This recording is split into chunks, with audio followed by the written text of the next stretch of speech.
Today on Reseña Histórica, we have the honor of interviewing one of the most emblematic and mysterious figures of the Middle Ages. Born in 1412 in a small village in northeastern France, a young peasant girl, at just 17 years old, saved France. Defying the expectations of her time and the rigid social norms, she gained the trust of the Dauphin Charles, the future Charles VII, and led the French army in crucial battles that changed the course of the war. Her unwavering courage and faith culminated in the liberation of Orléans and the coronation of Charles in Reims, decisive milestones in French history. However, her glorious path was tragically cut short. Many years later, in 1920, she was canonized by the Catholic Church, becoming a saint, a symbol of faith, courage, and resilience. Today, we will dive into the mind and heart of this extraordinary young woman, exploring her motivations, achievements, and the challenges she faced. Get ready for a conversation with the Maid of Orléans, who forever changed the course of French history.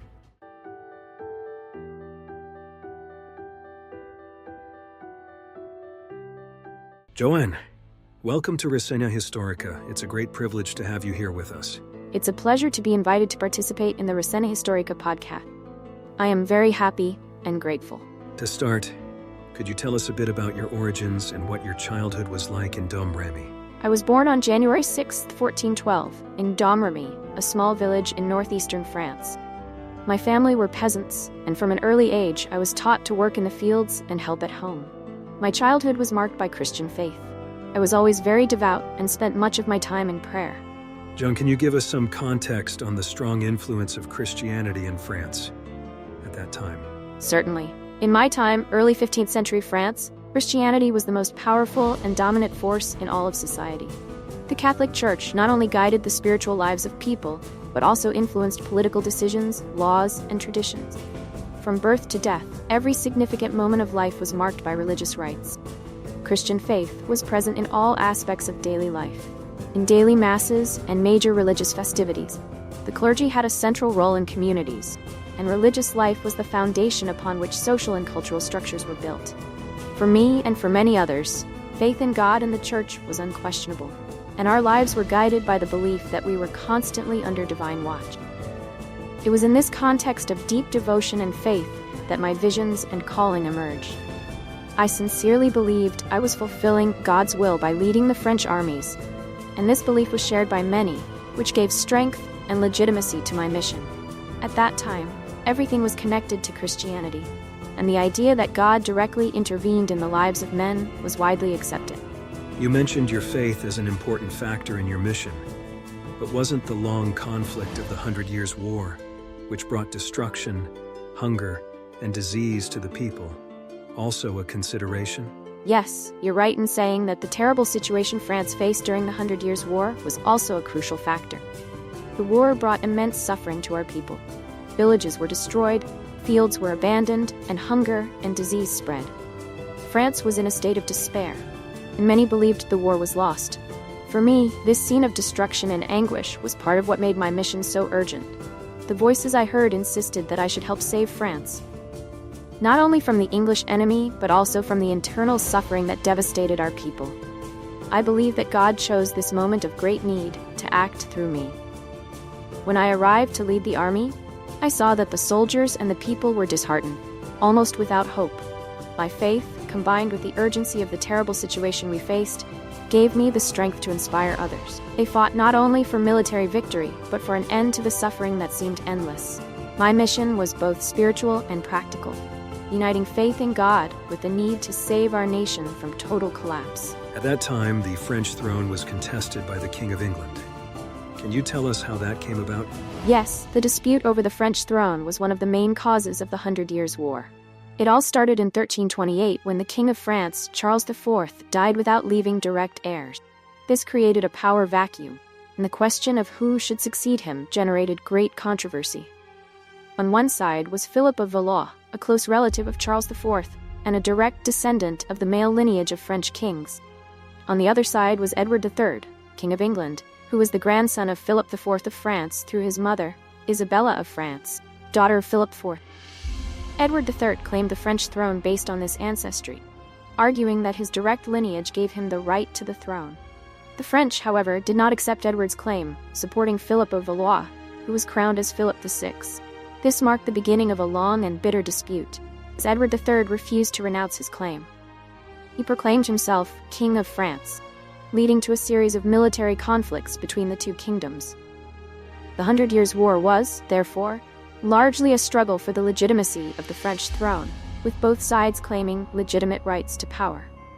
For me and many French people at the time, the conflict was not just a political issue, but also a battle for the identity and independence of our nation. My mission was part of this struggle, to ensure that France remained under the rule of a French king. Can you tell us when the voices began? And what did they say? At the age of 13, I began to hear voices that I believed to be from saints, such as Saint Michael the Archangel, Saint Catherine of Alexandria, and Saint Margaret. They told me that my mission was to help free France from the English invaders and crown Charles II as king in Reims. How did the people around you react when you shared these visions and the mission you had received? At first, there was a lot of disbelief and distrust. After all, I was just a young peasant girl. My father was worried and tried to stop me. But over time, I managed to convince some people in my village, and later, I secured an audience with the local lord, who took me to the Dauphin Charles. And how was your meeting with Charles VII? Did he believe you immediately? It wasn't easy. He was skeptical and tested me in various ways. On one occasion, he disguised himself among his courtiers to see if I could recognize him. The voices guided me to him, and upon recognizing him, I gained his trust. I told him about the mission God had given me, and he finally authorized me to lead an army to liberate Orléans. What was the state of France at that time? The war was devastating for France. Throughout the conflict, French territory was invaded by the English, who came to control large parts of the country, including the wealthy Duchy of Aquitaine and, for a time, Paris itself. The situation worsened after the French defeat at the Battle of Agincourt in 1415, when King Henry V of England managed to impose the Treaty of Troyes in 1420. Under the Treaty of Troyes, French King Charles VI, who suffered from mental disorders, recognized Henry V as his heir, at the expense of his own son, the Dauphin Charles, who would become Charles VI. This decision delegitimized Charles VII's claim to the throne, leading the English to refer to him as the King of Bourges, due to the limited control he had over French territory. France was in a state of chaos and fragmentation, with most of the north and west of the country under English or Burgundian control. Allies of the English, Charles VII, young and with few resources, faced the near impossibility of reclaiming his throne. The victory at Orléans was one of the most significant moments of your journey. Could you tell us what it was like to lead an army? It was an immense challenge, but I was certain that God was on our side. I commanded the troops with determination, always inspiring courage and faith in the soldiers. Our victory at Orléans was swift and decisive, something that surprised many. It was the first major step toward liberating France. Are you enjoying the interview? Don't forget to leave a like. This will strengthen the channel, helping us bring more content like this. The victory at Orléans certainly changed the course of the war. How do you see the importance of that battle in French history? The victory at Orléans was a turning point. Until that moment, the French were disheartened, and many believed the war was lost.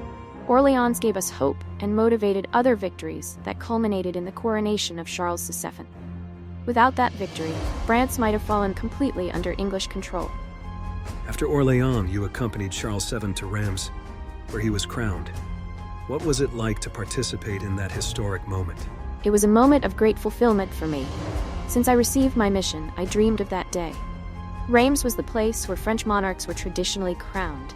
Seeing Charles VII crowned in the Cathedral of Reims was the confirmation that France had an independent future. Even after the coronation of Charles VII, your mission did not end. What were your next steps? We continued to fight against the English and their Burgundian allies. I wanted to liberate Paris, but the king's support began to weaken. Still, I continued my mission, leading campaigns and inspiring the soldiers. Unfortunately, your journey had a tragic end. You were captured by the Burgundians and handed over to the English. What was that period of captivity like? It was a time of suffering and trials. I was held captive for several months and subjected to an unjust trial.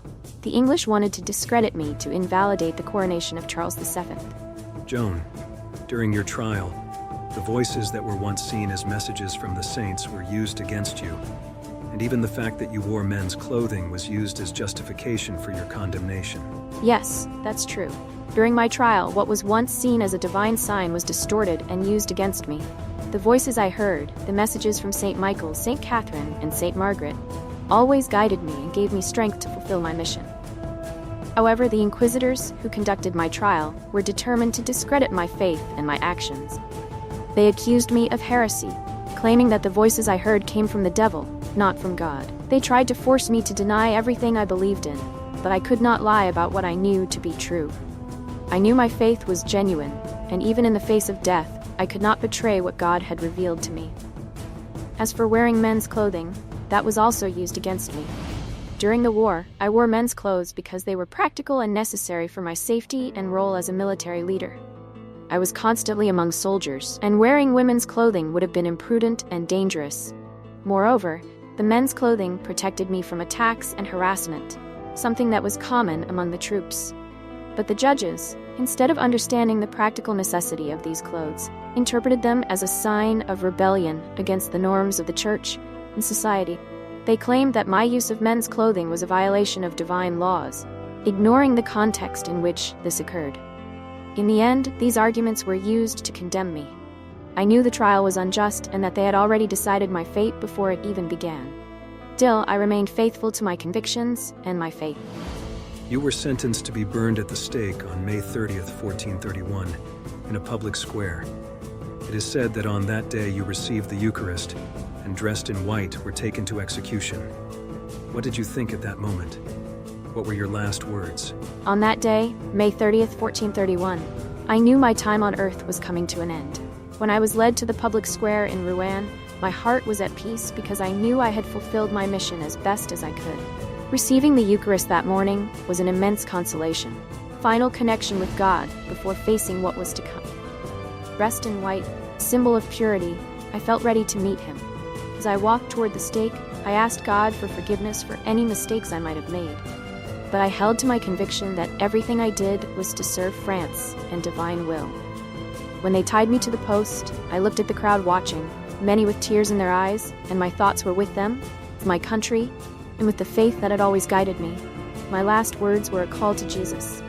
I cried out, "Jesus, Jesus, Jesus," until the last moment. I asked him to receive me in his arms, and that my death would not be in vain, but that it would inspire others to continue fighting, justice and faith. Even in the flames, my spirit was uplifted, and my hope was in eternal life with God. I knew that physical death was only the end of one stage, and that my soul was destined for something greater. I accepted my fate with serenity, knowing that my mission was complete. After your death, Charles VII intervened in the process with Pope Calixtus III. Do you believe it was a political move? Why didn't he try to save you? I believe that Charles VII's intervention after my death was partly motivated by political reasons. King was aware of the importance my figure had for France and for his own legitimacy as monarch. My execution by the English and their Burgundian allies was a terrible blow, but at the same time, my death began to be seen as martyrdom, and the people continued to believe in me and what I represented. Charles VII knew that by supporting a rehabilitation of my memory, he could reinforce his own position as the legitimate king, further unite the French people around his leadership. In 1456, 25 years after my death, he requested Pope Calixtus III to review the trial, and it was then that the process was reopened. The tribunal that had condemned me was declared corrupt and biased, and my conviction was annulled. I was officially recognized as innocent and a martyr. As for the question of why Charles VII did not try to save me during the trial and execution, it is a difficult question. At the time, Charles was in a fragile position, still consolidating his power and fighting against English and Burgundian influence. I had already been captured by the Burgundians and handed over to the English, who wanted to eliminate me as a threat to their authority. Politics and war are often cruel, and perhaps Charles believed that at that moment, intervening directly on my behalf would have weakened his position or even jeopardized the fight for the recovery of France. It is possible that he considered the impact of my death on the French cause, and that, although painful, my execution could serve as a powerful symbol of resistance and faith. Even though he did not act to save me, my memory and what I did for France continued to inspire many, and the subsequent rehabilitation helped solidify the unity and legitimacy of his reign. Ultimately, my sacrifice was part of something greater. You were canonized and later considered a saint. Yes, many years after my death, I was canonized and recognized as a saint by the Catholic Church. This process began in the 19th century, when there was a growing movement to recognize the importance of my life and sacrifice. In 1909, I was beatified by Pope Pius X, and in 1920, I was finally canonized by Pope Benedict XV, becoming the patron saint of France. Do you believe this event was part of the Catholic Church's effort to restore ties with France, a country that became extremely secular after the French Revolution? Yes, I believe my canonization was also linked to the political and social context, time, and can be seen as part of an effort by the Catholic Church to restore ties with France, especially with the profound changes brought about by the French Revolution. The French Revolution, which began in 1789, marked a period of strong secularization and, in many ways, a departure from traditional values and the influence of the Church. During the Revolution, the Catholic Church in France suffered persecution, with churches being closed, properties confiscated, and clergy being persecuted or forced to submit to the state.